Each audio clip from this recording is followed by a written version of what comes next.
आरोपी मुख्य रूप से हैं राकेश पवार, राजकुमार भटनागर और विवेक व्यास। आरोपियों की पुलिस ने राउंड अप कर लिया है। मध्य प्रदेश से लेकर हरियाणा, यूपी और राजस्थान तक हिंसक भीड़ के निशाने पर गरीब मुसलमान हैं। दिल्ली की पटियाला हाउस कोर्ट ने हिंदू रक्षक दल के अध्यक्ष पिंकी चौधरी की अंतरिम जमानत अर्जी नामंजूर करते हुए बेहद सख्त टिप्पणी की है, जिस पर ध्यान देना जरूरी है। अदालत ने कहा, हम तालिबान राज्य नहीं हैं। कानून का राज हमारे मल्टी कल्चरल समाज को चलाने का सबसे पवित्र सिद्धांत है। तब जबकि देश आज़ादी का अमृत महोत्सव मना रहा है, तो कुछ लोग हैं जिनका दिमाग अब तक असहिष्णु और सेल्फ सेंटर विश्वास तक सीमित है। पिंकी चौधरी दिल्ली के जंतर मंतर पर मुसलमानों का नरसंहार करने की नारेबाजी मामले में आरोपी हैं। अदालत ने कहा, पिंकी चौधरी पर आरोप बेहद गंभीर हैं। पलटकर इतिहास में देखें तो पाएंगे कि इतिहास अछूता नहीं है जहां ऐसी घटनाक्रमों से सांप्रदायिक तनाव भड़का है, दंगे हुए हैं और आम जन का भारी जान माल का नुकसान भी हुआ है।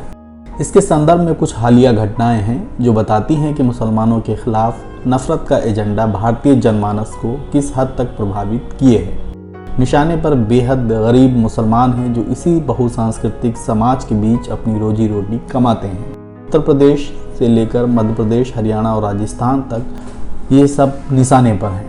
पहली घटना कानपुर की है जो इसी अगस्त महीने की है। एक रिक्शा चलाने वाले असरार अहमद को बजरंग दल और दूसरे कथित हिंदूवादी नेताओं की भीड़ ने सरेआम पीटा, वो भी पुलिस की मौजूदगी में। सामाजिक दबाव पर मुकदमा दर्ज हुआ, लेकिन अगले ही दिन आरोपियों को थाने से जमानत मिल गई, यानी उनके खिलाफ कोई ऐसी धारा नहीं लगी कि वे जेल तक पहुंचते। ताज़ा घटनाक्रम मध्य प्रदेश के इंदौर का है। यूपी के हरदोई के रहने वाले तस्लीम इंदौर में फेरी लगाकर चूड़ियां बेचते हैं। रक्षाबंधन पर गोविंद नगर इलाके में हिंदूवादी नेताओं ने उन्हें घेर लिया, बेरहमी से पीटा, सामान छीन लिया। उस पर दुस्साहस ये कि वीडियो बनाकर सोशल मीडिया पर आम कर दिया। जब ये वीडियो देखा गया तो इस पर हंगामा खड़ा हो गया। मुस्लिम समाज ने विरोध दर्ज कराया। पुलिस ने तस्लीम पर हमले का मुकदमा तो दर्ज कर लिया, लेकिन मामले को बैलेंस रखने के लिए तस्लीम के हक में विरोध करने वाले मुसलमानों पर भी केस दर्ज कर दिया। इतना ही नहीं, सोमवार को तस्लीम पर भी पास्को एक्ट समेत कई गंभीर धाराओं में मामला दर्ज कर लिया गया है। 3 बजे की बात है। तो क्या विवाद क्या हुआ? 4 के बीच में घटा है। तो क्यों मारा तुम्हें? मारा ये हम चूड़ी बेचते हुए जा रहे थे। हाँ। और चूड़ी बेचते हुए आवाज लगाते हुए जा रहे थे। हाँ। और बस हम बैठे थे और बस वहाँ बैठे हुए औरत आई, उसने हमसे चूड़ी ली, पैसे हमें दे दिए, बट जैसे बैग उठाते हुए जा रहे थे। हाँ। तो पीछे से पकड़ लिया।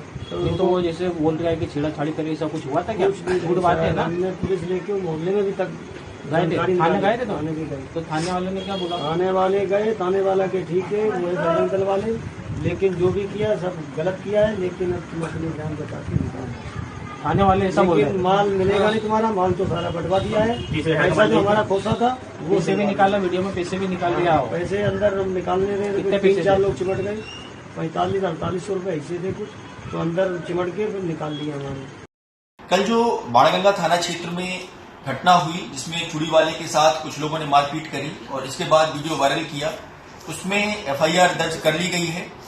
एफआईआर गंभीर धाराओं में दर्ज की गई है। 14 धाराएं इसमें आईपीसी की लगाई गई हैं।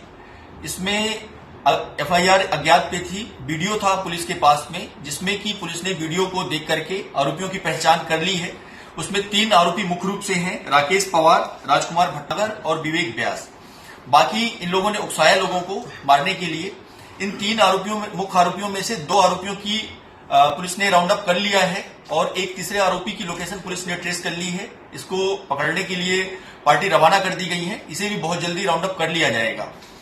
बाकी जो आरोपी इसमें देख रहे हैं, मारपीट करते हुए देख रहे हैं, उनकी भी पहचान की जा रही है और उनकी भी गिरफ्तारी सुनिश्चित की जाएगी। तो हमारा सभी लोगों से अनुरोध है कि संयम बना करके रखें और किसी भी हालत में किसी के बहकावे में ना आए। जो पुलिस कार्रवाई बनती है, जो न्यायपूर्ण कार्रवाई है पुलिस कर रही है, इसमें किसी भी दोषी को बख्शा नहीं जाएगा। दूसरी घटना राजस्थान के अजमेर की है। इंदौर में तस्लीम की चीखें भी गूंज ही रही थी कि दूसरा घटनाक्रम राजस्थान के अजमेर से सामने आ गया, जहां चंद्रवाणी नगर इलाके में हिंदू समाज के कुछ लोगों ने एक मुस्लिम फकीर को उनके बच्चों के सामने पीटा, पाकिस्तान जाने को कहा। अजमेर पुलिस के मुताबिक आरोपियों को गिरफ्तार कर लिया गया है। अजमेर की घटना को लेकर हैदराबाद के सांसद असदुद्दीन ओवैसी ने कहा कि विराट हिंदुत्ववादी खुद को विराट महसूस करवाने के लिए कभी किसी मुसलमान फ़कीर को मारते हैं तो कभी भीड़ इकट्ठा करके चूड़ी बेचने वाले को पीटते हैं। ये कमजरफी और कमतरी गोडसे के हिंदुत्ववादी सोच का नतीजा है। अगर समाज ये सोच का मुकाबला नहीं करेगा तो ये कैंसर की तरह फैलती रहेगी।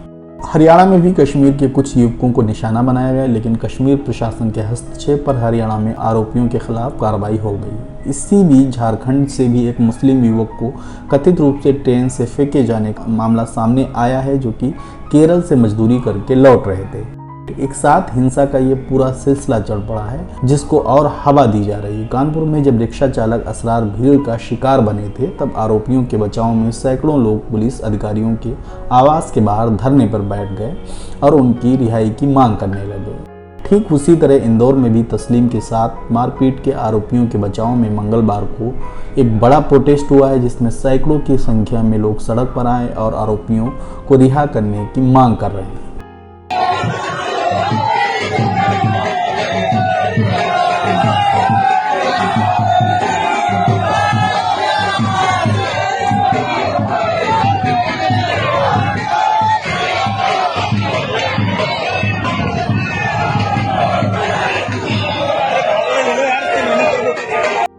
सांप्रदायिक हिंसा के आरोपियों के बचाव में जिस तरह से भीड़ सड़क पर उतर रही है, उससे इस बात की संभावना कम है कि हाल फिलहाल में इस तरह की हिंसाएं थमेंगी। अगर पुलिस प्रशासन, अदालत और समाज ने आगे बढ़कर इन पर काबू पाने की कोशिश नहीं की तो भविष्य में ऐसी घटनाओं में और उबाल आ सकता है।